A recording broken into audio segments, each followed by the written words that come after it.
আসসালামু আলাইকুম। আমার কি এখান থেকে অল্প একটু খাবার দিতে পারবেন? অনেক ক্ষুধা লাগছিল আমার। দেওয়া যাবো? আচ্ছা একটু দেন, আপনাদের কম পড়বে না তো আবার?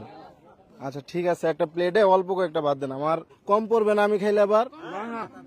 আচ্ছা, আপনারা যে খাইতেছেন আমি যদি খাই কম পড়বে না কারো? কারো কম পড়বে না? আপনাদের বাসা কই সবার? লাভা।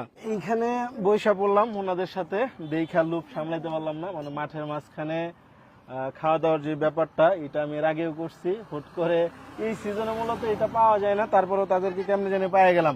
আপনারা মূলত কি কাজ করতেছেন এখানে? কিসের ধান এটা? বুড়ো তাইলে বাবা ধান। আচ্ছা ঠিক আছে, একটু একটু ক্লোজ করো, মাংসটার দিকে দেখাও। মানে খেতে যেটা আর কি খাস বাংলায় বলে খেতে কামলা নিছে, ওই কামলাদেরকে গরুর মাংস দিয়ে খাওয়াইতেছে। এই জিনিসটা একটু কল্পনা করছেন ভাই? এটা কি চিন্তা করা যায়? যেইখানে মূলত আমরা কামলা নিলে অনেকেই যেটা করি যতটুকু পারি খারাপ খাওয়ানোর জন্য বা একদম কম দামের ভিতর খাওয়ানোর জন্য, ওই ক্ষেত্রে